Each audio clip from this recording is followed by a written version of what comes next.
إرناي هيبنايو برجع سلزة هبنا دم بيودو إلنا لنا أزي نوزحات أي كردانيو نتم لبا ما تكن كردو أمي أما صاحب قدوس عشان لبا من زبلولو صاحب قدوس عشان لبا من سلزي منيو عشا مني خلبا أزي خمسة لو عميتنا خلنا مسرته نحنا نخدو نقعزو زلنا كم أمنتي حقنا دينا رجس أنيات دينا مالت رجس أنيات دينا كل كله وشتنا مسكير الناديو ويش نجزينا إذا كمان كن ريو زلنا نجرات مالتي كاب عشام تان كنت حنت قوي ناس مجمرتا حزنيا زلنا مالتي سقيلة كون يلو باولوس مش سقيلة كون زوجعات زلوا خير نفاس كم زهرهم كم زوقعونا يكون يلو زهبر شو يبارخ سقيلة كون يلو حكي سقيلة كون نفاس كم زوقعونا يكون زبالو انتهي مالتيو نمن كم زأمنكو يفلت يا مالتيو نمن كم زأمنكو دايق بريلو يفلت يلو هجين احنا نمن كم زأمنا انت فلتنا ترينا نعوت نمن كم زأمنا امين نمن كم زأمنا نمن كم زأمنا سي كنفلت علينا هاللويا سلازي امنتنا انتايو امنتنا خي يقعزنا ديو ابي كذب صحنا باولوس كم زيلو مش قلعه خلخو كم قلعه تزاربكو لب قلعه نبرني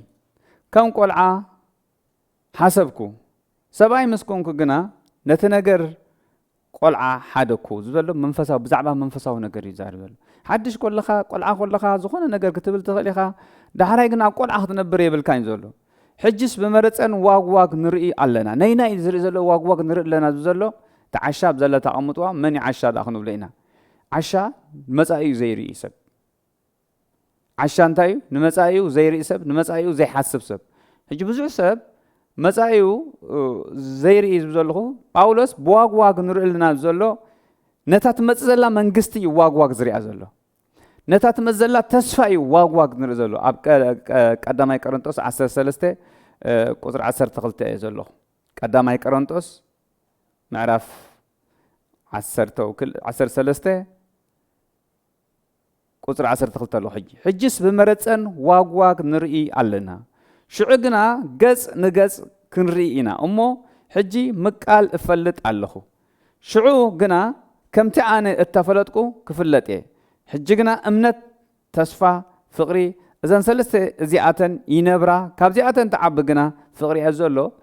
امنت حجي ابزا مدر زيانو غعزلنا مغعزي امنت كلونا له شعو نت امنتنا خا كم نرخبو خا انت كلونا له تسفا نركب لنا كابز انت راوطينا عاشينا مالتي نزين فلط نصعب لنا مالتي يسوس قويتاي سلازي كل غزي احواتاي ايمسلكم مصحف قدوس ወይ ከዓ መንፈስ ቅዱስ ዝብለና እንተ ዳዚ አሚንናዮ خلا ولا حن ترجم يبلنا حجي مصي املاخ نع خمس تገለጸለይ ወይ ጌታ ኢየሱስ ክርስቶስ ከም በሐድሽ ከም ሰብ ኮይኑ አይ ማለሰኒ ከም ሰብ ኮይኑ ኣብ ዝምድር ተመላሊሱ ولا حن تستقبل የለን تم زقبلو وحدات يم تم تقبلناك زبلوك مسو 3 ዓመትን فرقان زخده فيليبوس انترينايو ابونجيل يوحنس معرف 45 فيليبوس نمجمرتا غزي رخيبو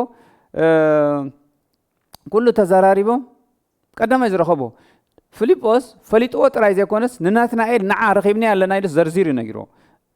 حجيتا واغواغو حيسكم ندلهم واغواغو انت تسفانا واغواغو حجب زغلنا بواغواغو انت زي تنقسايسنا طالا انت زواغواغو انت فياتنا اتي اخن ورسا اين خلينا انا اتو اين خلينا ازي ابز مدر ننوبرو زلنا زي ارتفيشاليو ابز مدر نمالرس زلنا زي تصنحيو سماين مدرن كايترفي ايصنحنيو قالي غنا نزلا عالم يزنبر زبلن زل ስለዚህ ልብና አምንታይ ተመርክሽ ዘለ ይብዘለው ስለዚህ እዚ ፊልጶስ ዛ ዋግዋጎ ከምዘላ ተሕዝና ኮልና ናም ወንጌል ዮሐንስ ምዕራፍ 1 ሞ መልሰኩም ወንጌል ዮሐንስ ምዕራፍ 1 ስለዚህ ካብቱ ልቦና ስለምታይ ሰብ የልግስ ሕጂ ሰብ ብልቡ ዓሻ እንታይ ይብል ብልቡ አምላኽ የለን ዝብል تعشنت زي انت تعشى بلنا دل زبلكم ما تعشنت مالت املاخ يلن زبل سب نا املاخ زطارطر سب عشاي بقى زي حزوامو نا املاخ زطارطر سب زي عشاي مغنياتو نبعلو كابي كم زمص زي يفلط سب عشا زبهال قدامي مودأتا زيبلو نطب زوهابو سب نأملاخ زتطارطور እዩ ካብ ንኣምላኽ ክትጣራጠሮ በንሂን ከምዚሉ በንሂንሲ ከምዚሉ ስኻሲ ከመይ ጌርካ ሕጂ መንፈስ ቅዱስ ኣሎ ትብል ከመይ መገለጽካለይ ኣሎ ዶ ትብል ሕጂ ዝማእከልና ንሰሎ ካብ መንፈስ ቅዱስ ኣሎ ዶ የለን ዝብሉኒ ንስኻ ኣብዚ ምህላውካ ሰብዚ ኣሎ ዶ የለን ተዝብልኒ ሓሸን መቐለን ትሕቶ ኢሉ ካብ ንመንፈስ ቅዱስ ኣሎ ዶ የለን ተሓተኒ ኢሎ እስኻስ ኣለኻ ዶ የለኻንሲ ንዓለይ ርግፀኛ ኮንኩን ረዲካ ንዓኻ ምኽሓዲት ዝቐለልካ መንፈስ ቅዱስ ኢሉ ማለት ሕጂ እንታይ ማለት መንፈስ ቅዱስ ወይ ካ ናይ እግዚአብሔር ስራሕ ብሰብ ዝርአ ብሰብ ዝጭበጥ ኣይኮነን በእምነት ሒስካ እንደገና ምቅጻል ኦኬ እንታይ ኢሉ ፊልጶስ ግን ወስደኩም ፊልጶስ ሰቢኺ ስለ ጌታ ኢየሱስ ክርስቶስ ኣብ መጀመርታ እንታይ ሰቢኹ ንዓ እቲ ብዛዕባ ተጻሕፈ ረኺብና ኢሉ ነይሩ ወንጌል ዮሐንስ ምዕራፍ 1 ሓሳበይ ተሓዘልኩም ኣሎ ዶ ወንጌል ዮሐንስ ምዕራፍ 1 ቁጽሪ 47 ፊልጶስ ንናትናኤል ረኸቦሞ እቲ ሙሴ ኣብ ሕጊ ነቢያቱን ብዛዕባኡ ዝተጻሕፈ ኢየሱስ ወዲ ዮሴፍ በዓል ናዝሬት ረኺብናዮ በሎ ሕጂ ፊልጶስ ንመን ከም ዝረኸቦ ነቲ ተጻሒፎ ዘሎ ትኽክል ከም ዝኾነ ረኺብና ኣለና ኢሉ ዝገርም ነገር ይብሩኻ ረኺብና ኣለና ኢሉ እዚ ግን ኣብ ወንጌል ረኺብና ኢሉ መስኪሩ ረኺብና ጥራይ ዘይኮነሲ ኩሉ ዛንቱ ብሙሉ ኸማስ ረኺቦስ በቃ ጨቢጥና ኢሉ ዶ ይበለን ሽዑ ኣብ ወንጌል ዮሐንስ ምዕራፍ 14 ምስከደ ግን ጌታ ኢየሱስ ክርስቶስ እምበኣር ልብኹም ኣይሸበር ኣነ ንኣቦ ከይደ ካብ ኣቦ ድማ ዝጸናንዕ መንፈስ ቅዱስ ክሰደልኩም እየ ምስ በሎም ኩሉ ምስ ኣበለ ኣነ ንኣቦን ሓደ ኢና ምስ በሎም ሓንቲ ተሪፋትና ኣላ ኢሉ እንታይ ተሪፋትካ እንተበለስ ንኣቦ የርአኸናን ኢሉ ከምዚ ፊልጶስ ተገሪሙ ዋላ ጎይታሲ ክሳብ ክንደዛ ኣክል ግዜ ምሳኻ ከለኾሲ ክሳብ ሕጂ ዲኻ በቃ ዘይፈለጥካኒ ኢሉ ረእይክ 3 ዓመትን ፈርቓን እሞ ድማ ን12 ሰባት ጥራይ ዝምህር ዝነበረ ንዖም ጥራይ ዝምህር ኣዘቢቑ ዝምህሮም ዝነበረ እንታይ ትብል ኣለኻ ኢሉ እዚ ክንደዛ ኣክል ግዜስ ክሳብ ሕጂ ፈለጥካንን ኢሉ ካልኦት እንተዝሓትዎም ሓሸ እዚ ግን ፈሪጥዎ ኣብ ምዕራፍ 1 ከነግረኩም ኣሎ ምዕራፍ 1 እንታይ ኢሉ ንዓት ብዛዕባኡ ተጻሕፈ ረኺብናዮ እኮ ኢሉ ናትናኤል ፈሪጥዎስ ንኻለ ኸማን ኣላልዮ ሕጂ ኩሉ ግዜ ኣስተውዕሉ እንታይ ዝብለኩም ዘሎ መስለኩም እግዚአብሔር ሰናይ እግዚአብሔር ሓደ ሰብ ይዝደሊ ሓደ ሰብ ኩለኩም ከሎ መዞም ካልኦት ካይትበሉ ኣይትደምሩ እቲ ሓደ ነቲ ሓደ ባዕሉ ኣነ ሓደ እየ ንእግዚአብሔር ንስኹም ከዓ ነነፍሲ ወከፍኩም ፀውዕዎ ሓደ ኢኹም ትብሉ ኩልና ንእግዚአብሔር ሓደ ኢና ማለት እዩ ተረዲኩም ስለዚ እግዚአብሔር ሓንቲ ንእግዚአብሔር ትደሊ ነብሲ እንተላ ኢሉ ስዒንቶ ካብ ሰማይ ሲ ናብ ምድሪ ብዘላዓል እንታይ ይገብራ እየን አንቆልቁ ለኝ ሓደ ሰብ ንኣምላኽ ዝደል እንተበለ ማለት እዚ ለባም ሰብ ተረኽበ ማለት ኦኬ ፊልጶስ ርኢናዮ ምሽ ኦኬ መዝሙር 51 እንታይ ኢሉ ዓሻ ብልቡ ኣምላኽ የልቦን ይብል ርኢኹማ ዓሻ ኩሉ ግዜ ሎማዓንቲ ካብ ዕሽነት ክንወፂና እራ ኣሜን ዶ ኣሜን እስኪ ካብ ዕሽነት ክወፅእ የበሉ በቃ ግድ የብልኩም ወላ ወፂና እንተፀናሕና እንተደገምና ፀገም የለን ነርግፅና ኢና ንነግር ዘለና ስለዚ ዓሻ ብልቡ እንታይ ኣምላኽ የለን ይብል ዝገርም ነገር ተቐዳመይቲ ጥፋኣት ትፈልጡ ዲኹም ሰብ ክልወጥ ኣይክእል ወላ ገለ ይክእል እታ ብልቡ ቀዳመይቲ ኣምላኽ ዘሎን ዘይለን ምጥርጣሩ በቃ ድሕሪኡ ሰብዚ ኣስጋኢ ናይ ህይወቱ እቲ ኣስጋኢ ዝበሃል ናይ ህይወቱ ክነግረኩም ከለኹ እንታይ ማለት እዩ ምስለኩም ናይዛ ምድሪ ጥራይ ኣይኮነ እዚ ኣብ መገደፍዎ መዓዝ ከም ትኸይድ ክርኢና መፅሓፍ ቅዱስ ብክልተ እዩ ዝኸስር ትሕዝኑ ኣለኹም ዶ ምሳይ ብክልተ እንታይ ዝገብር ብክልተ እዩ ዝኸስር ሓደ በዚ ምድራዊ ቀልጢዑ ዕድሙ ሓፂር እዩ ካልኣይ ዕድሙ ምሕፃሩ ጥራይ ዘይኮነ ብሰላም ኣይሓልፎን እዩ ፍጹም ብሰላም ኣይሓልፎን እዩ ኩሉ ግዜ ኣብ ጭንከት እዩ እንታይ ሒዝኩም ብጣዕሚ እዚኣ ፈውሲ እዩ ሎማዓንቲ እግዚኣብሔር ይብልና ዘሎ ፈውሲ እዩ እዚ ሰብዚ ክልተ ክሳር ኣለዎ እዩ ዝብለኩም ዘለኹ ሎማዓንቲ ከናግፈና እዩ ኣምላኽ ኣሜን እዚ ሰብዚ ኩሉ ሓሳቡ ኩሉ ናይ ምድሪ ስለ ዝኾነ ናይ ምድሪ ኩሉ ግዜ እንታይ ሃተውተው እዩ ናይ ምድሪ ጭበጥ ድዩ ኣይጭበጥ እዩ ከመይ ጌርካ ትጭብጣ ንምድሪ ኣብዚ ዓለም እዚ ነዚ ዓለም ክጭብጥዋን ንበይኖም ክመርሕዋን ምሽ ይፅዕሩ ኣለዉ ግን ምኽኣል ኣብዎም ኳ ዓለም ሲ ብውሕዳት ሰባት ክትምርሐን ኣብ ኩሉ ኮንትራክት ክትገብርን ፈቲነ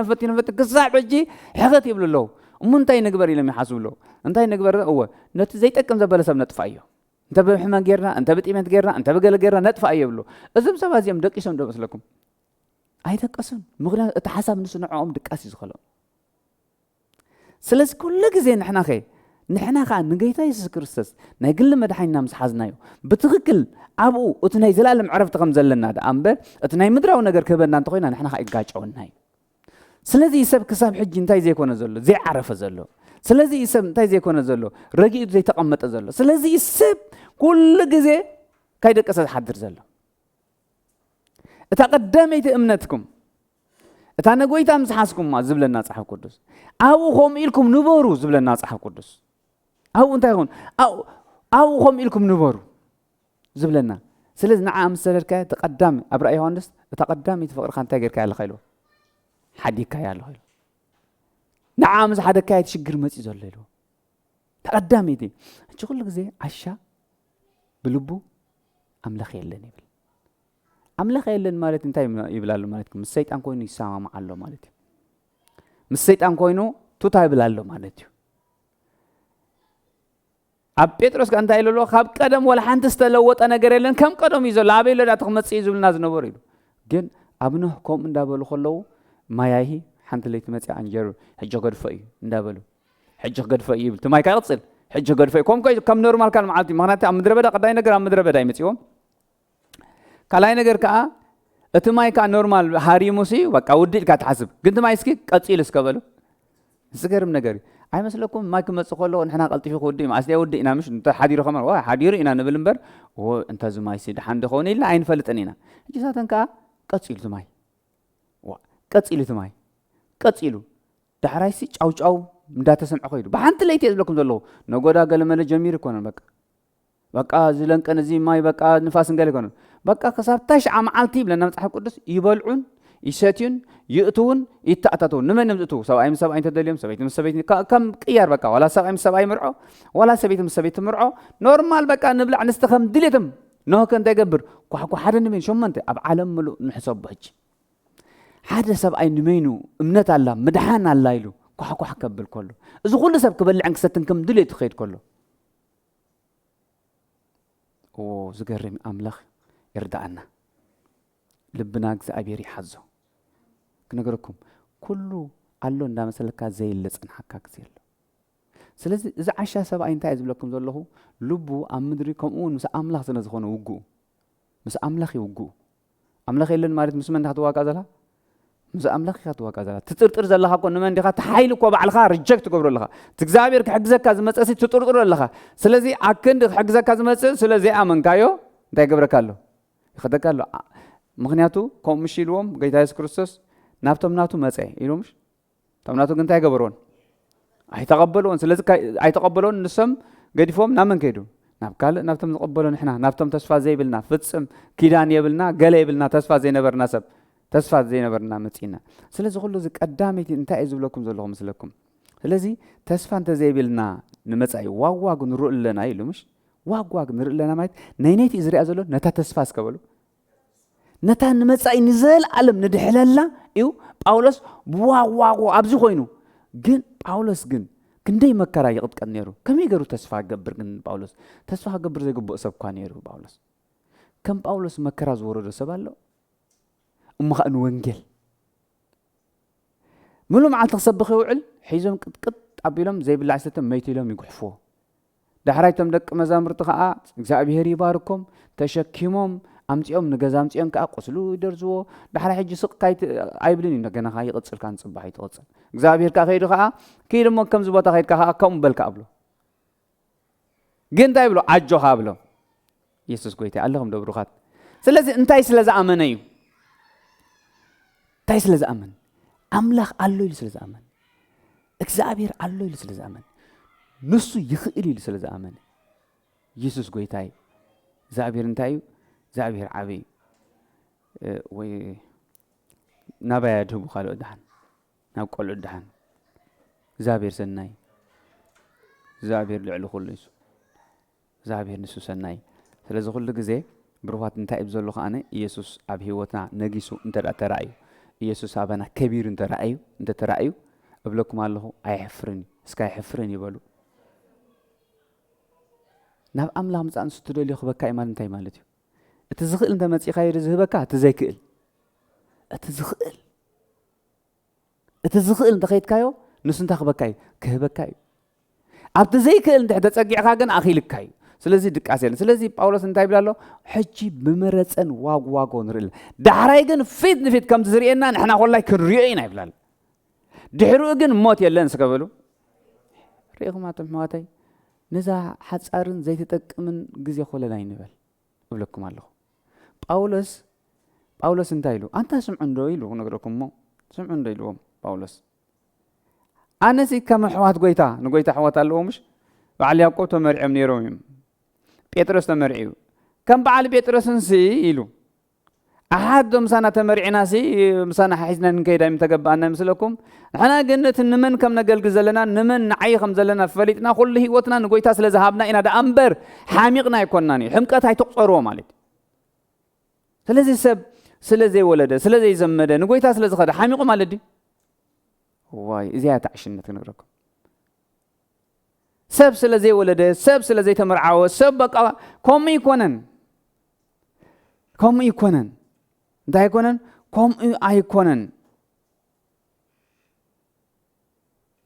ከምኡ ኣይኮነን እንታይ ዳ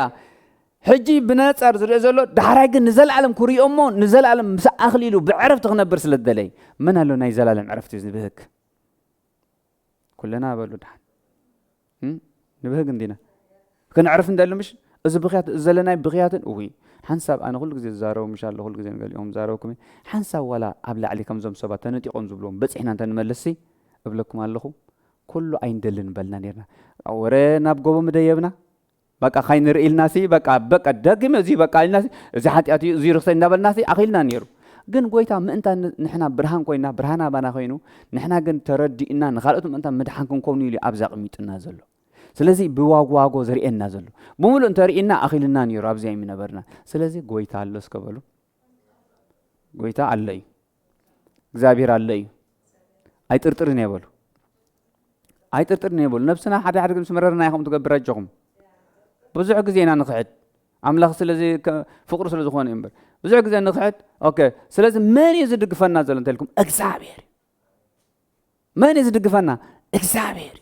ስለዚ ብሩኻት ኩሉ መከራ ኣሎ ምሽ ሓልፍ ዲ ሓልፍን ምስ ሓለፈ ድማ ዘገርም ነገር እዩ ኣብ ህይወትና ፍሉይ ዝኾነ ነገር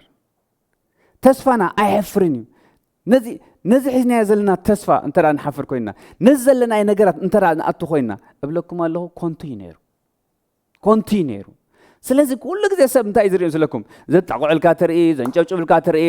ድሓንያ ከምኡ ይኮነን ንብለኩም ኣለኹ ኣብቲ ጭምጨባ ዘሎ ኣቱም ሎሚ ዘንጨብጭብልኩም ዘጣቕዕልኩም ኢሉ ምሽ ወይ ኢለኹም ኢሉ ኣቱም ሎሚ ትስሕቁ ዘለኹም ኢሉ ዶ ገርመኩም እዩ ዝኾነ እዩ ዝመስለካ ስለዝተጨብጨበ ስለዝተገብረ ዝኾነ ዝፀብቐ ዝሓየለ እዩ ዝመስለካ ምሽ ኣብቲ ምድረ በዳ ዘለዎ ግን በቃ ምንም የለ በቃ ዘኻትም ዝመስል ግን ኣነ መጽሓፍ ቅዱስ ኢሉ ምሽ ኣነ ዘኻትም ክትኮኑ ሲ እንታይ ገበረኩም እኔ ኣሓድገኩም ኢልካ ምሽ ሕጂ ሰብኻ ግን ሰብ ተገዲፉካ እንታይ ዝመስለካ ዘኽታም ይመስልክ ዋይ ተደንግፅ ኢኻ ነዚ ሕጂ ኣምላኽ ኣሎን ዘይብሎን ክትፈልጥ ዘለካ ዝበልኩ በቃ በሉ ርኢኹም ሰብ እንቋዕ ኸደ በሉ እግዚኣብሔር ግን እንቋዕ ኣለዎ በሉ ምክንያቱ እግዚኣብሔር እዩ ንሰብ ዘምፅእ እምበር ሰብ ንእግዚኣብሔር ኣይምፅን እዩ ሰብ ምስ ሰብ እንተተባእሰ መን ይዓርቆ እግዚአብሔር ይልዎ ሰብ ምስ እግዚአብሔር እንተተባይሱ ግን ዝዓርቆ የለን ይልዎ እዚኣ ኣጥቂዕኩም ሓዝሉ ይበጃሁም ሰብ ምስ ሰብ እንተተባእሰ መን ይዓርቆ ኢሉ እግዚአብሔር ይዓርቆ ኢሉ ሰብ ምስ እግዚአብሔር እንተተባይሱ ግን መን ክዓርቆ ይኽእል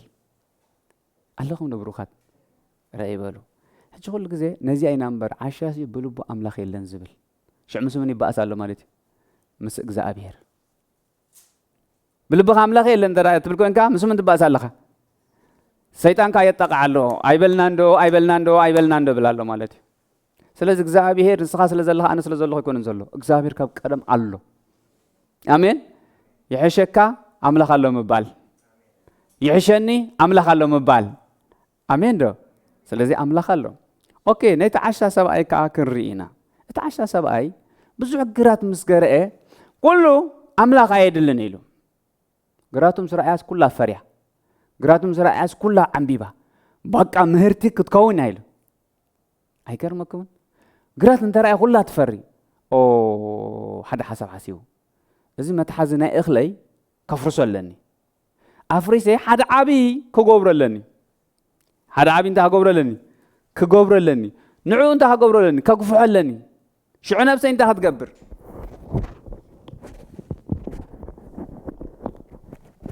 ሉቃስ እሞ ነውፅኢና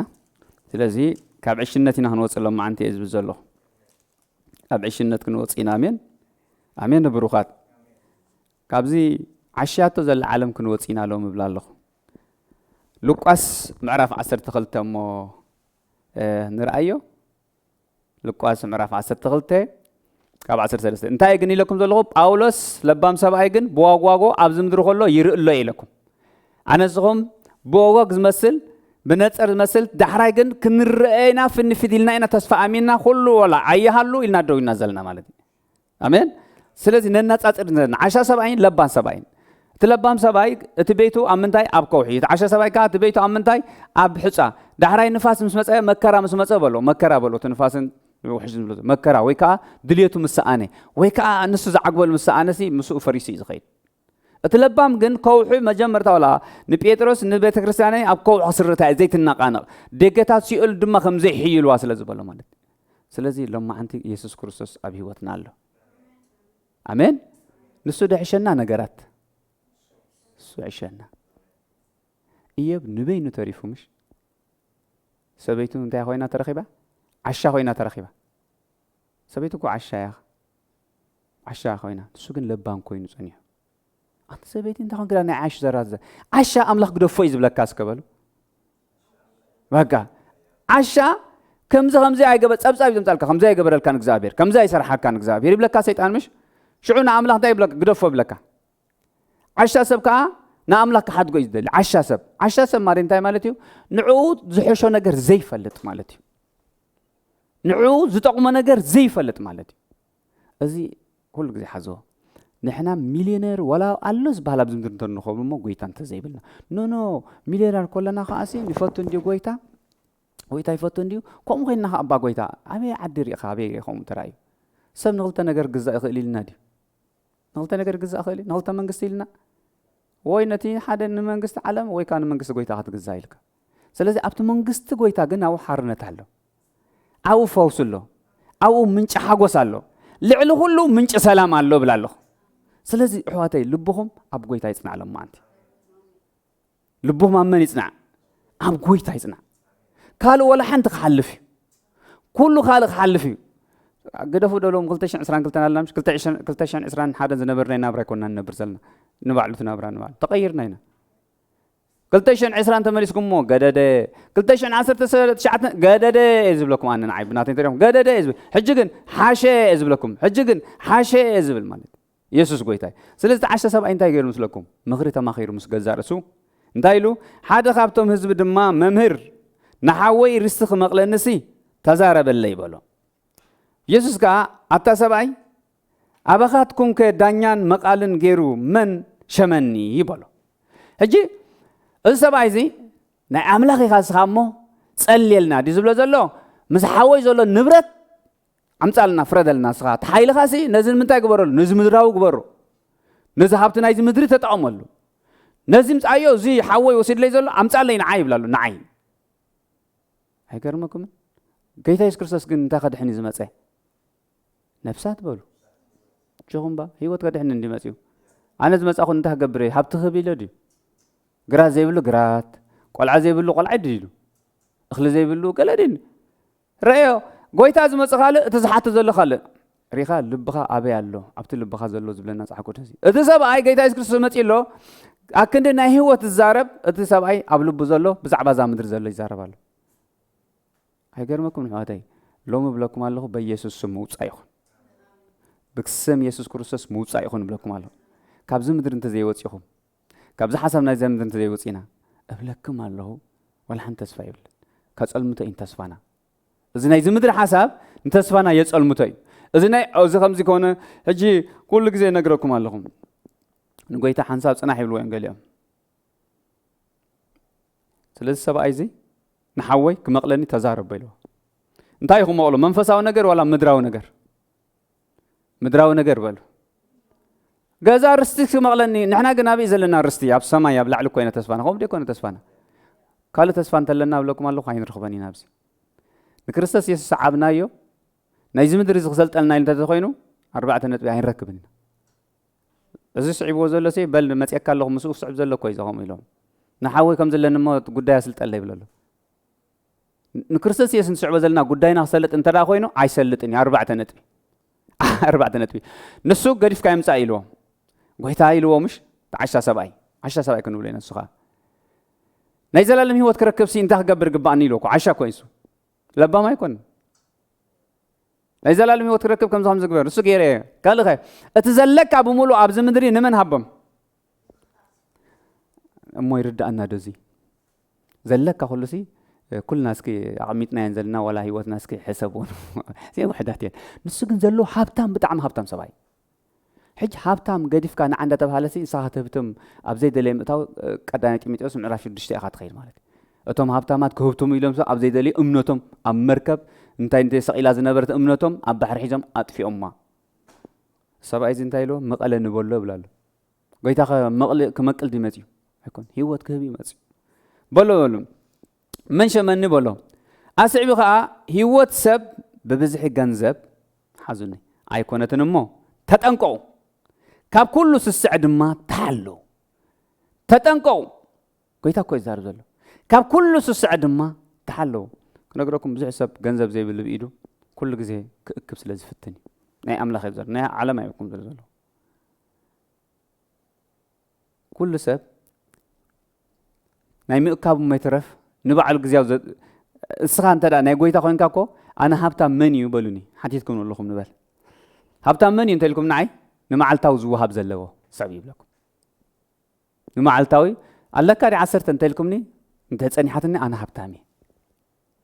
حبتام زبلو انا حبتام زبحال معلتاوي زي سن معلتاوي زبلع مخناتنا صح قدسكم سلا زبل نمعلتي تبلعوان نمعلت دما تخدنوان دلاتكم نسا اخلتي عيلو ስለዚህ አሻይ ነው ሆኛለሁ ማንቴ ካለ ሁሉ ነገር ታምጾ እንታይ ጸበና ተመሰለ ግራሃዋለሁ ድሕር ጸበባ ሁሉ ጊዜ እንት ያለው ግራሃዋለሁ ስለዚህ ናትና ረሃዋ ግን አብዝ ምድር ዲ አይፋለም ናትና ሐንሳብ እና ሐዋርን ዝፈረመሉ ነዚህ አይና ንቃለስ ዘለና ንጋደል ዘለና ነዚህ አኻይን ሕደግና ንኸይዘልና ብሩኻት ሕዋተይ ክነግረኩም ብዙሕ ካባና ዝህብቱም ብዙሓት አለው ካባና ዝፍለጡ ብዙሓት አለው ግን አይተሐጎስ እንደ አንበር ካባና ዝብ ንሶም እንታ ኸብልዮም ስለዚህ አሳሰብ አይዝረይዎ ካብስ ስዕር ሓቂሉ ታለው ከምዝ እንዳበለ ምስላ ነገሮም ምስላ ሎማ አንዛ ምስላ ዘራባ ዘሎ ሓደ ሃብታም ሰብኣይ ግሩሁ ቀደወሉ ብልቡ ኸኣ እኽለይ ዝእከበሉ ስፍራ የብለይን እንታይ ዳ ክገብር እየ ኢሉ ሓሰበ ከምዚ ድማ በለ ከምዚ ደኣ ክገብር ንማዕከለይ ማዕከለይ ማለት መእከቢ ናይ ሃብትኻ መእከቢ ማለት ነበዚ ናይ ሎሚ ባንክ ንበሎ ንማዕከለይ ኣፍሪሴ ኣግፍሐ ክሰርሖ እየ ንጎይታ ኸይደ ብዙሓት ነብሳት ክምስክረለ ድዝብ ዘሎ ብዛዕባቲ ኣብ መጻኢ ዘላ ህይወተይሲ ህይወተይ ናብኡኻ ማዕቁባ እየ ድዝብ ዘሎ ነዛ ስጉኡ ነዛ ብዝተርፍ እሞኳ ዕድማ ዘይተፈልጠ እስኪ ዕድመ ኣይተፈልጠን በሉ በጃኹም ኣረ በጃኹም ዕድመ ናይ ንፈልጦ ኢና ግደፉ አንታ ግደፉ ዕድመ ናይ ንፈልጦ ኢና ንግረኩም ኣለኹ ሕጂ ክንከይ ንኽእል ኢና ኣስተውዕሉ ሕጂ ምስከድና ግን ናብ ዘይኮን በል ናብቲ ኣኺ እንተተባሃልካ ኸ ዋይ ኣነ ኢልካ ኸ ዋይ ኢልካ ዋይ ደላ ኣይ ዝብለካ ኣይፈለጥኩን እዝኒ የለን ይህ ንምለስ ዲናሁ ዋይ በጃኻ እንተ ኢልና ይምለስ ነስተውዕል በጃኹም ኩሉ ስቒል እዩ ኩሉ ደድሕሪ ንፋስ ከም መጉያ እዩ ኩሉ ናይ ኮንቱ እዩ ዝና እንተሎ ኢሉ ከሎ እንተሎ ኢሉ ኩሉ ክሰዓር ኢሉ ኩሉ ሃብቲ እንተሎ ክሰዓር እዩ ቋንቋታት ምዝራብ ክሰዓር እዩ ስብከት ክሰዓር እዩ እምነት ክሰዓር እዩ እምነት የለን ኣብ ላዕሊ ተስፋ የለን ኣብ ላዕሊ ንዕኡ ክንጭበጥ ስለዚ ኩሉ ብዚ ክተርፍ እዩ እምነትና ንኣምነሉ ከይተረፈ ዝሕዝና ዘለና ከይተረፈ ስለዚ ንጠንቀቕ ናይ ኣምላኽ ጥርጥር ኣብ ልበና ከይንኣቱ መርገም ከይነምፅእ ናብ ሲኦል ከይንኣቱ ስለዚ ሓንቲ ነገር ግን ዝብል ዘለኹ ሲኦልን ናይ ዘለዓለም ህይወትን ከም ዘሎ ሰብ ግን እዚ ኣይፈልጥ ድኸውን እየ ዝብላኒ ከምዚአን ምህላዋ እንድሕር ዘይፈልጥ ኮይኑ ሰብ ነብሱ ክጥንቀቐላ ኣይክእልን እዩ ሲኦል ኣሎ مقصال الله ناي زلالم طفعات الله እዩ እንተዚ يكون ነይሩ ክርስቶስ ኢየሱስ ስለዚ ኣይመመፀን ነይሩ ስለዚ ብሩሃት ግዜያዊ ናብራ ክንብል ግዜያዊ ተሓሳስባ ክንብል ኣብዘይ ንደልዩ ዓዘቕቲ ሕጂ እየዝብ ዘሎ ሰብኣይ እንታይ ኢሉ ነፍሰይ ኢልዋ ሽዑ ነፍሰይ ከዓ ኦ ነፍሰይ ኢልዋ ረይ ኦ ነፍሰይ ንብዙሕ ዓመታት ዝኣክል ብዙሕ እተደለበ ሃብቲ ኣሎኪ ዋው ስከርም ነገር ንብዙሕ ዓመታት ዝኣክል حق دخون بزح عمتات عدمه هلو دخون بزح عمتات كندي عدمنا كندي اسكز فلتن سبالو منغنا عدمتات سلازي نينيتي نغزلنا صباح ناي بعلا ጭንቀት አለውሞ صباح ناي بعلا يا اخلاي نسان بعلا يا اخلاي نايلوم يا اخلكاي يزبلك صحقود حدا يتጨነቅ ተጨንቅ አኸ ክንዚያ ተኾና ቁርመትካ ወሲካ ደትፈልጥ ይኻብለካ ኩሉ ነገርና ያጽሐቁድ نؤمي نبعلا نورت بتبل حجي لاتا حجي خبز اندحر مدكام انت تزاريب اكزابير تزاريبه بتبل حجي عرف لاتا بروخات انت زي عارفنا بقويتا موداتو نب عالم كن ملسينا بزحات نب عالم تملسو نب عالم تملس كمالت كي أمبساسي مس منتاي كتصاوت كتصاوتو خلو ماي تحيل طفيسي مس زي تقمو مس بعلو خاري خط كتصاوتو نيعقونت كتصاوتو خلو مالي تخطخو نجيتا كريستوس تعيم كايو ندي حريت مملاس مالت قال اي ነገር ካ እዚ مفلاي ዝብል ዘርዝ السبعي زي جنتايرو نفسي نوزح عمتات زبلع كله اكيبلك حج انت غبري بقى بلعي له عرف خايلو امبر عرف يلوا كتعرفي خايلوا ابز مدرس كتاب زلوس كبلو عرفت زبال يله نفتو نصلا عرفت يلنا ابز مدري منفساو زبال عرفتي اين انت لكم تسفايتا تعرفنا منفسا خوينا عرفنا ما يتكون ايكونان عرفنا تعرفت عينتي اذا منفسا عرفت بلاد عينتي انت لكم اتا تسفى عرفتنا انا حسكم ني تا تسفى مغنيت نقاچو قل بقى طوعوا نبل مش شعو نامن نعرف نبتا تسفى لك اغزابير الله رداي لك صباح با خمز باي كوننيو كنتي عمت تريفنا نلو مچم قلينا عمتنا ندحريتنا نولسو كنقلطف كمان يندل انا غرمني حد غزيكو تقرمخا تسفخا بقدميت يزلو ابز مدري نبلو زلنا كله نوع عدمه تصقب قال من نوع عدمه تصقب تخرج عمتات كبز حالك يخلي كنت تحالفو مكرا صحاي قرلو نبعل قال يترف من قال ميترفكا قرلو صحاي يالو جاكيت يدليكا ناي حور ነገር ኮይ يدليكا انسن بعل مكرا كوي ابو كوم تغبرو ነገር የለን ስለዚህ ንምንታይ ሰብካ عرف ዘይደሊ ንምንታይ ናብ ጥርጥር ዛቱ ንምንታይ አምላኽ የለና መባል ዝበጽሕ ናፍሲ የር ስለኸውት ወዝደል ዲያብሎስ ቃል ወላ ሓንቲ ምርጫ የለን ስለዚህ ሰብኣይ እንታይ ኢሉ ንዓመታት ንብዙሕ ዓመታት ዝኣክል ብዙሕ ዝተደለበ ሃብቲ ኣለክ እሞ ዕረፊ ብልዒ ስተይ صح ቅዱስ ከምዚ ኢሉ ከብዲ ንብልዒ ኢሉ ብልዕኸ ንኸብዲ ሓደ መዓልቲ ተታሓይዞም ታገብርዮም ክጠፍ እዮም ኢሎም እዚ ኸ ብልዒ ዝብላ ዘሎ ንኸብዲ ድዩ ወላ ንመንፈሲ እዩ ንኸብዱ ስተይ ዝብላ ዘሎ ንኸብዲ ድዩ ንመን ነቲ ጣፋኣይ ዝኾነ ነገር ይፅዕር ዘሎ أنا صون كبسة ساعة جميرة نتقفى أي نجارين سعرين أمين كل تقفى كل حلفة بلعي ستي إلوهك تحقوسي إلوا كافيك ما تحقوس ببلعي حقوسي ما تسدي بروقات عواتي بهابتام مخان حقوسي ما تسدي بهابتم مزجر ذي حقوسي لن سوس عمت سوسان حموش المسبوعه أو زول شنكات قدفوا متدي ديحرو كل تنجذب من زراعيو جزاوت اللوم قالوا ولا حنتي بلوم انت كم زقبري طفهم أنا زفلتهم هفتا ما سلز فلو زلوا خمان قالوا أتم على تجعلوا انت كم زقبري شنو موت انت الكام هو يبلو لقرمكم موت انت زكيت على هذا سبعي فلتاه هفتام فتسيمو بقى فتسيمو ساعة العلاج دلني موتن حمام كورونا كتلعلنا يدلني مغنياتو ጭንቀት ገንዘብ ንባዕሉ በዘይ ጎይታ እንደለካ ግን እስከበሉ 10 ፍራንክ 10 ሚሊዮናት ከነገረኩም ካብ ድኻ ድማ ካብ ሃብታም ድማ ድኻ ይዓርፍ ሰላም አለው ድኻ ሰላም አለው እኮ ዋላ ብስጋው እንተሪና ይሆን ኢየሱስ ጎይታ ስለዚህ እንታይሎ እታዓሸ ሰብአይ በዛ ላይ ተዚያ አታዓሸ ሰብአይ ሎሾ እግዚአብሔር መጽ አታዓሸ ሰብአይ ለሁም ታዓሸ ዝበልኩም መጀረ አታዓሸ ሰብአይ زي كان يبلعي بزي كان يمستي بزي كان يزمدري قال زي تحسب ናይ ጽባሕካ ዘይትርኢ ይብለሎ ማለት ናይ ጽባሕካ ዘይትርኢ ህይወት ካብ ኢዳ ዘየላ ክንሳ ህይወት ነፍስ ወከፍ ምሳና የለን ኩልና ንኣምን ኢና ህይወትና ምሳና ኣላ ደ ህይወትኩም ኣብ ላዕሊ ኣብ ሰማይ ኣብ ክርስቶስ ምስኡ ተሰዊራ ኣላ እዩ ንሱ ክሒዝዋሎ ዳሕራይ ምስከና ወይ ናብቲ ኣተው ክብለናይ ወይ ነቲ ኣብቲ ክብለናይ ንሰብ ዘበለ ብሙሉ ብዛዕለም ዘሎ ታ ህይወት ግን ኣምን ኣላ ኣብ ክርስቶስ ማቴዎስ ምዕራፍ 10 ተንብቦ ኢኹም ነቲ ስጋኹም ዝቐትል ኣይትፍርሕዎ ኢሉ ነቲ ስጋኹም ዝኾነ ኣይትፍርሑ ኢሉ ነቲ ነታ ህይወትኩም ሒዙ ወይ ናብቲኣ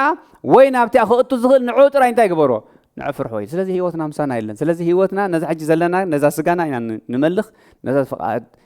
ሕጂ እዛ ሃብታም ሰብኣይ ሕጂ ሓንቲ ነገር ክነግረኩም ኣነ እኮ ይደሊ እየ ግን ምግዳፍ ይኣብኒ ጎይታ ባዕሉ መፂ ቁርፅ የብለለይ ከመይ ገይሩ ቆርፀልካ እስኪ ዓይናይ ኣምላኽ ወሪዱ ሎማዓንቲ ኣይትበልዕን ኢኻ ጾም ጸሎት ተኻይሉ ዝኸልከለና ኣምላኽ ኣሎ ወይስ ባዕልና ደሊና ኢና ጾም ጸሎት እንሕዝ ባዕል እሞ እንጀራ ስለ ጸላእና ንኸውን እንጀራ ይንፈቱን ወረ ምጸምካ ዘሎ ደስ ዝብለካ ሲ መርኣያ ይብሉን ሓንሳብ ናብ ገለ ሃገር በቃ ኣበይ ዘሎ ቤት ምግብታት ኢኻ ትዝክር ካብ ፍቶት ተላዕለ እየ ዝብለኩም ዘሎ ግን ስቶፕ ንብላ ምሽ ዶ ነፍሰይ ስቶፕ ንብላ ዶ እሞ ኩሉ ኣብዚ ምድሪ ዘሎ ነገር ከዓ ከምኡ ኢና ስቶፕ ንብሎ ዳ ኣንበረ ጎይታ መፅዩ እዚ ኣይደለኻያን ቁረፅ እዚ ዳ እሞ ኩሎም ዓለማ እንድሕቶ ኣነ እኮ ከምዚ ስለ ዝኾናትኒ ከምዚ ኮይናትኒ ኣንበር በቃ ጎይታ በቃ ትኽክል እኮ እዩ ኮ ይብልኻ ዶ ይብልኻን ስለዚ ንስኻ ትገብሮ ግደ ኣሎ እዩ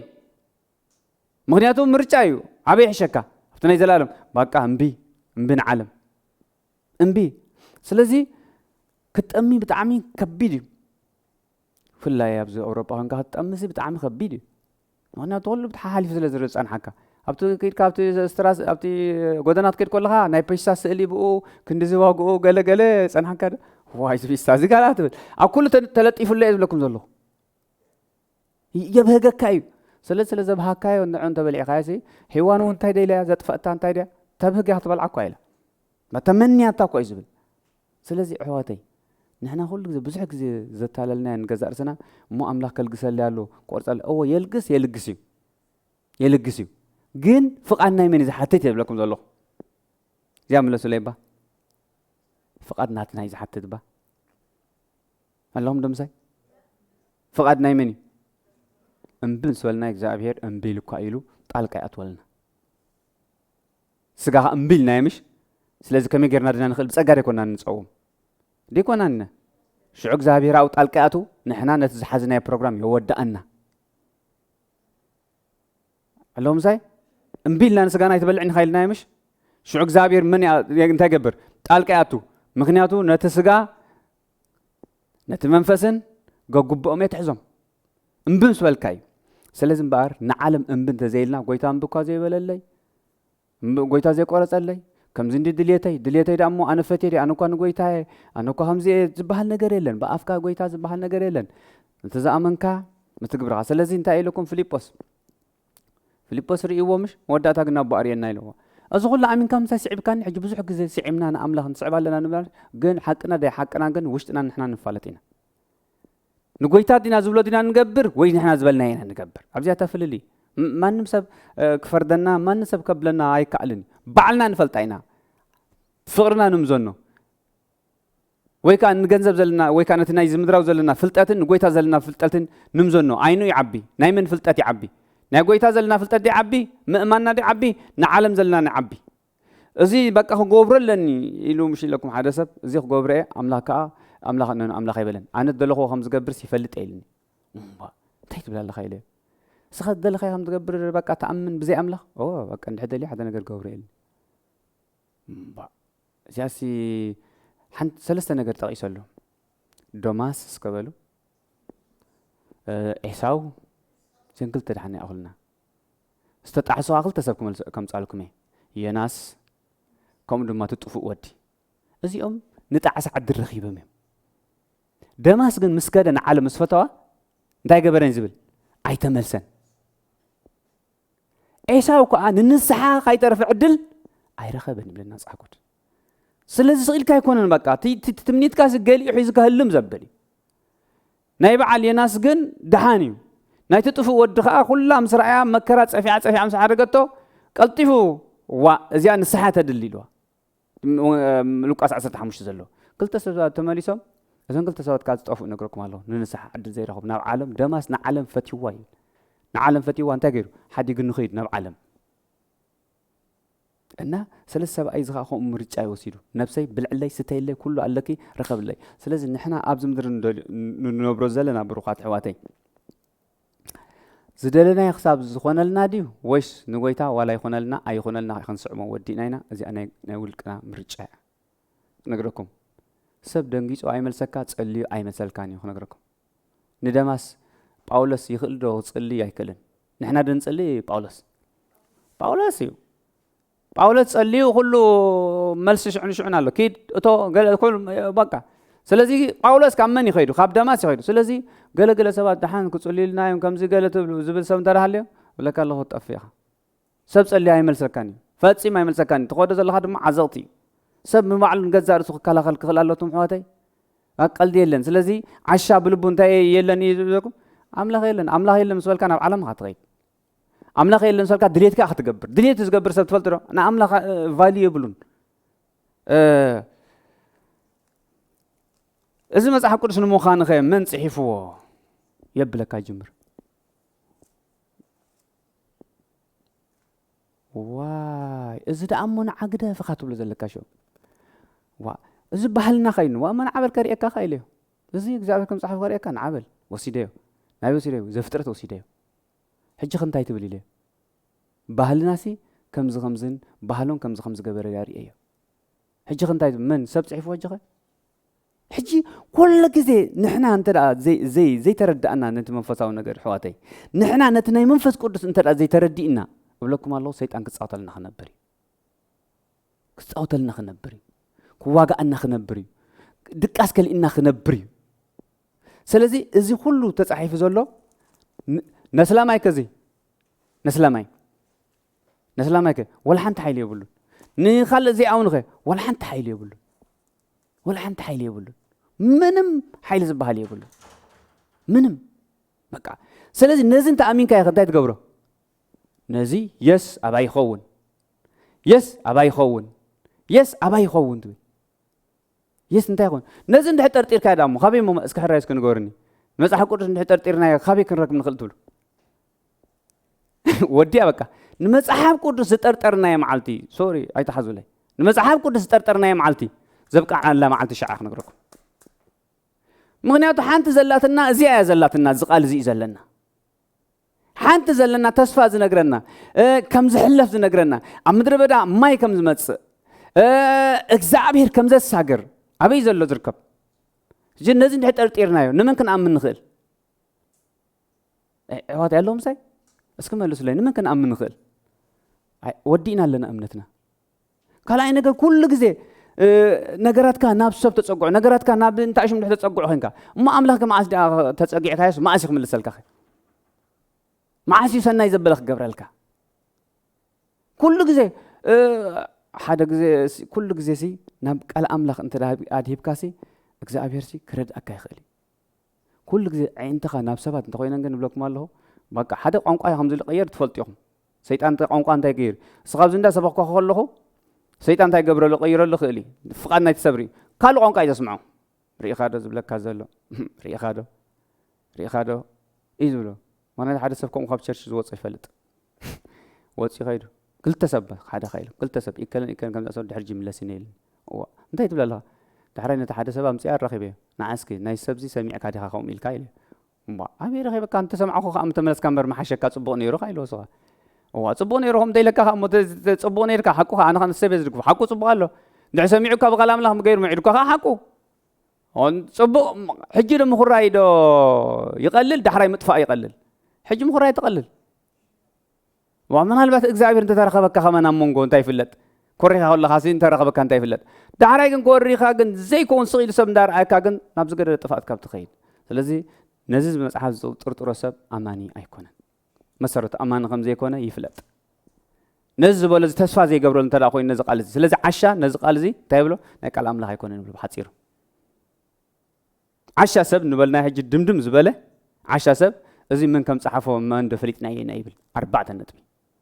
ስለዚህ ኣነስኹም ግን እዚ ኣሚናን በዚ መሰረት ከም ዝፍጸመልናን ኣሚንና ኢና ነገራት ዝመጻ ይምጻኢልና ኮሪዕና ንኸይ ዘለና መን ነጊርና እዚ እስኪ ጳውሎስ ምሳይ ነይሩ ነጊርኒ ዝብለን ሰብ ኣሎ የለን ኣብዚ ግን ጳውሎስ ዝበለና ሒዝና ዘለና ጌታ ኢየሱስ ክርስቶስ ወዲ መዝሙር ኮ ነይረ ዝበልና ኣለና የለናን ታይዳ ቃሉ ኣሚንና ኢና ዘለና ስለዚህ ነዚ ንጥርጥሮ ኮይና ሐዋቃ ወዲና ኣለና ስለዚህ ዓሻ ብልቡ ኣምላኽ የለን ይብል تعش سباي كارينا بلعي ستين نهللكي فتح متيل كله بلا فتح كاب زمدري يلن بلو فتح كاب بزح تمرتي يلن فتح كاب بزح ناي زمدري امصون እናትኩም امصوم እናትና نمصايو نديل يزبل اب زمدري نفس وكف سب ولا خالق يترف ጸጋ አምላኽ በቃ ታግዛብሔር ከምዚ ሙሉ ተገለጸለይ ምሽ ይብል ስለምታይ ዘሂቦን ስኸ ሞ መንፈሳው እንዲ አይሆኒ አምላኽ ይፈልጥ ንዓና እንታይ ክበና ከምስኽል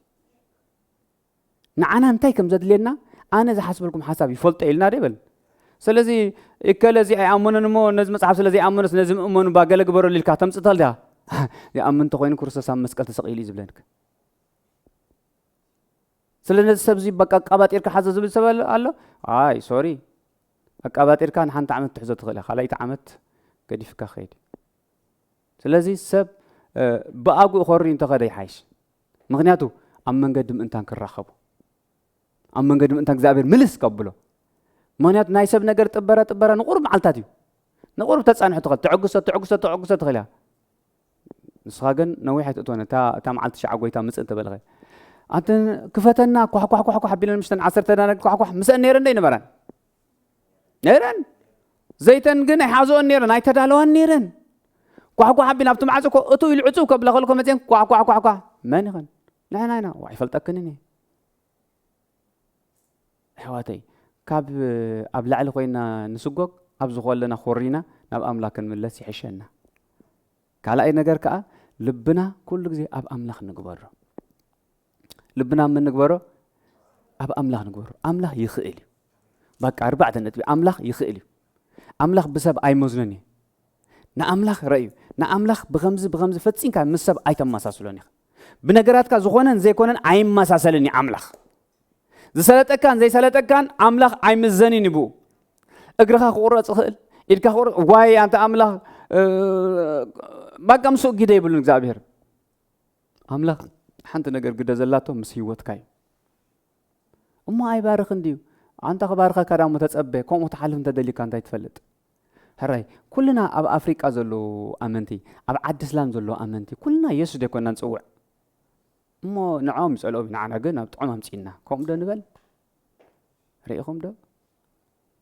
حواتي سلذي نعم أما كره بقى زابير نتي أم ده أوتي خايم دخا أولس كي زمانه بمول فرق عدمو أبي يحلفوا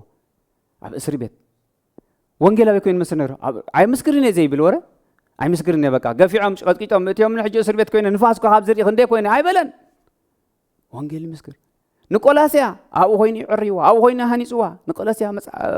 بتكريستيان زابير نابون دل آخر بجا خيدة بقى أنت تسقس أبيله ما فتكرس إيدين دا قبر كن داس عنكو صلي لهم إيلو حواتي أجت أبرو أملا خيط أبرين هلنا نكرسنا بحقن بمنفسني خاطر سعب ودا أمبري يقولكم الله بجملة أي صعبني بهابتي أي صعبني بزنا إذا مدري علنا تقول نجار أي صعبني بقى سلزي أي صعبني مصحف قدسنا زبلنا تصبق غيرنا حازو إذا مصحف قدس أبو سله هوتنا تصحيف له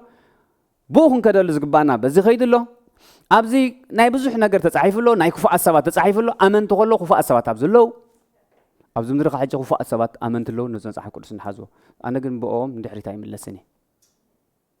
فلت أي نجيرني نديو قديمه صح قدس كوي نجيرني لذي أو قوي تايلو داويت نسأل أتوم سقوقو زبلة خازلو سبات أنت خوينهم رقمات يخون له مغنياتو كاب أملاخ رحيقين غال أملاخ كملخ غيرهمني يوم يلو أتونا عايز سقوقو داور برخا زب قوين زلو سبات أنت خوينهم زمور خازلو زم سبات زي رقمات يخون له أنت إذا أملاخ كوي نجن أملاخ سيا عيبلوني نعو أنت خوينهم سقوقو يلقاس تعمش التايا يقرب الليل لذا أبزم مدري أمن تخوينهم تاج ما يناب عالم كم تملس جورو خلوا جين حقهم يمسهم كم يسرحهم نعتهم كم يا بوقها تحلف زلك كنسخة بروخات حواتي هلزي انت خبز دلي ازارب زلو نا املاخ انت زي وكيلنا حد نفاس مصي خو دقنا يويس زلو انا جين زوسونكو بهيوتي تفلطو املاخ زدغفني نمانم نخيري نهابتنا يزا مدري طعمنا يزا مدري ناي زخونه سب عين السبات دغف ناي زخونه عين السبات متأمان ناي زخونه عينتا جوخا زبل سبات ايصبني تفلطو سلازي انا سب نبعلو كايودق يطنقق يل زارب زلو ناي مانم سب كصنانا ايكلناي انا خصناعكم ايكلنيا كصناعلكم كبل يبالاشولكم مبر ما اسالي خوين سب تفلط ديو صلي يكونم كذا ግን ከጸናናካ خبل ናብ ዘይ ተደልየ ነገር ካይእትወካ ስለዚ እንታይ ዘለኹም ባርጂ አጽኒዕና ንመን ሓዝብ ለኩም አለሁ በቃ ንሱ ይተዋጻና እዚ መጽሐፍ ቅዱስ ከንታይ ንግበሮ ነንብቦ ለይትም ስማዓልቱ ነስተንትን ነው ተስፋና ውለና ከመይልና እንከይድ መከራ ብሎምሽ ከመይ ገርናት መከራ ክንሓልፈኩም ዘለና ነጊርና ኣሎ ዶ የነገረናን እንተ ዘይኮን ነረሳሕ ደዋይ እንበልናን አይኮነን እዚ መጽሐፍ ቅዱስ እንተ ዘይነገረና ነይሩ ከመይ ገርና ደው እንበልና حقي ولا حقي كونن ስለዚህ መጽሐፍ ቅዱስ አብ ህይወትና ተጻሒፉሎ እዚ ቃል አምላኽ ኢለኩም ካ خل እምነት አምጪሉ ቅርጭ ቅርጭ አቢሉ ዶርቤ ይخل ምክንያት ንዑ እምነቱ ይኮነን ያ አው ስልዩ ተጻፈ የለን ጎይታ ኢሎሞ ብዛዕባ ኻስ ብዙሓት ሰባት ይንቆፍሎ ኢሎሞሎ ዋይ አኔ እስኩ ንገሩን ኾደም ገዝኦም ኢልዲ አቦ ዘይተኸሎ ካብ ስሮም እንቆስ ኢሎም زمسا زعنقف زلو كم مسرتنا أملاخ سلزي أمانو إيه مالتي كم مسرتنا أملاخ هيدولين بكا كم مسرتنا أملاخ تحدي لها ولا نمنتاي فنجي زي تخللك تفنجي تتكوشو نبي أتخيت نب قوي تاس قبل ولا فنجي تقول كان أنت بزحيك تموت كان تميت كان نبي أتخيت نب قوي تا سلزي نقويتا أمنا سلزي لك ترقص تخيلها بخد ما حنتي قبرني نقويتا أنت رأزي أمين كات مالا لسهالي خاجن لك الله سبعة يكون النفاس عنك فكاي نفاس في البحيل مثل تاخذ فكاي مش سب ده عنك فكام برنتاي أتقبره مهنتو لبخا كله نجارات كم سم تلا تحسيس كايدا سلزي إجزاء يرزب لنا زلوا لما أنتي بلبخهم نعيد بخهم أبزق على زي أملاخ بتعمين هيوتكم أبزي سليكم تتعرف نجار على اللوب لكم على لما عندك زعبير سليكم يتسعيف زول يجيب لنا زل زي بزجرنا إنا واق زرعي باولس بزجري بزق على زجري واق ريو بر يذكر له نيمان سجما بالأيقون له بزق على زيان بيبي سلزي بروخات أنا عنك أفني أسكبله أمين أنا عنك أفني بلو مخنا تحيي زل له من قد بلو